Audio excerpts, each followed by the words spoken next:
The real trick to problem solving is doing a root cause analysis.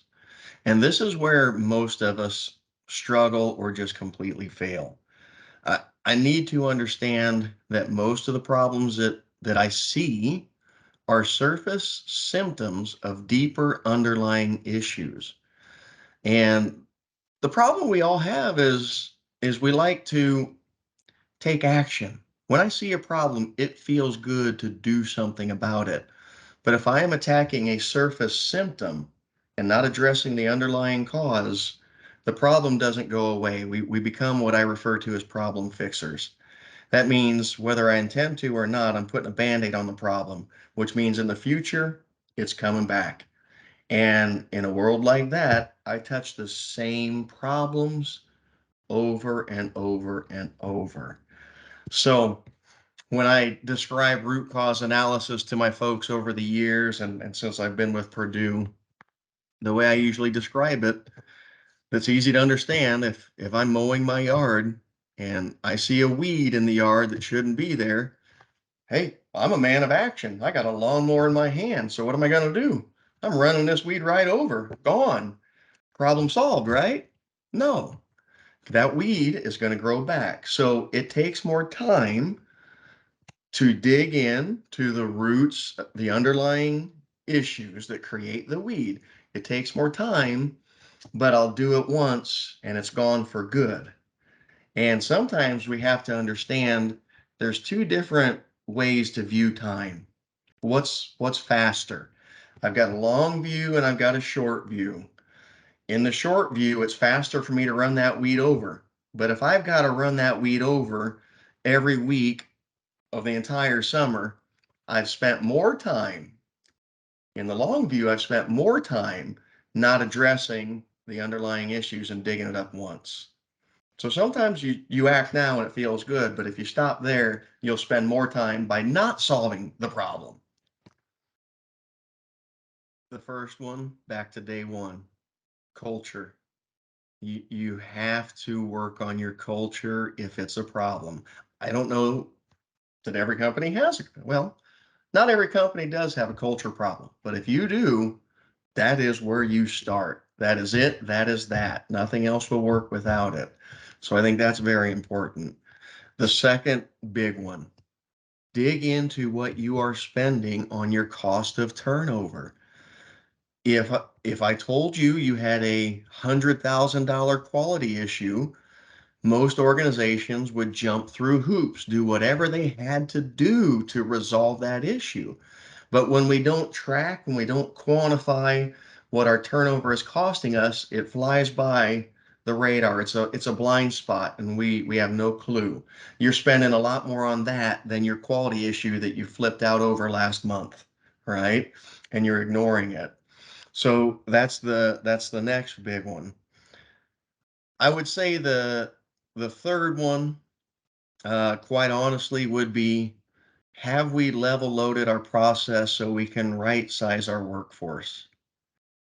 Just amazing how many times we're working with an organization and we look at their process and it is very imbalanced. And what's that look like?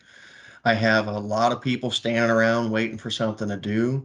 I have other people buried under work in process, and they start speeding up and skipping steps, and quality goes down and scrap goes up, and there's a lot of wastes and inefficiencies in a lot of processes. So I would say those are probably the big three. Right size the need, get the culture in place, and understand the cost of not doing those two things. It starts with discovery. It really does. And this does speak to some root cause analysis because different organizations have different reasons for why they are struggling. Everyone has their own unique reasons for not being average. So, to be honest, we actually have a pretty decent scale of approaches to that discovery method.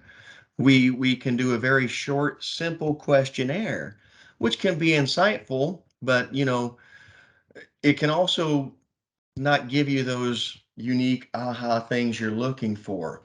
We can get a little better with a small scale poke around, dig in. Um, but I highly suspect we wouldn't get a massive change. So we can start with something simple like that. We can get into employee focus groups, more in-depth observations, um, all the way up to, as I described it, building the ethnographic picture. What are your employees like? What frustrates them? What do they desire to be 2 years from now, 5 years from now? Are you part of that end game in their mind? If not currently, could you be if you make the connections with where they want to go versus what you have in house that they could climb to? So, based off of that, then you can pivot to, okay, some things are easy fixes. We go do it right now based off what the need is. The need dictates the solution. So some are low hanging fruit, easy solutions. Others, we have to spend a little more time and maybe develop a genuine training program. If your number one complaint is your employees say, I haven't been trained, okay, you know what we have to work on. If we talk to folks on the floor and we hear a lot of folks say a similar theme like, well, I try to stay busy around here, but I'm not really sure if what I'm even supposed to be working on, then we know your employees don't understand how to answer that fundamental question. Did you have a good day or bad day as measured by what? At the end of the day, they've got to be able to answer that question. Otherwise, you can't focus on what are the right things to do at the right time. So we have implemented several things. Um, we have implemented entirely new onboarding programs multiple times. That has been a dramatic game changer. Treating it like a process, making it formalized, instead of a wish list that's printed on as a checklist but doesn't get turned in half the time, or even worse, we just say welcome to the team, watch the safety video we bought in 1989, and follow that guy for 6 weeks, right? Um, those are some examples. Those are some examples. We can also do a deep dive as a Six Sigma project, green belt or black belt, and we've done some of those. That can be incredibly eye-opening on where the needs are. Wherever you are with your employee attraction and retention issues, start right now. Start today with whatever tools you have available and start attacking this problem. You will get better as you go. Feel free to utilize us. You'll get a lot better a lot faster with that approach is commonly the way it's shaken out. But start right now. Do not wait for tomorrow that never comes. Get going.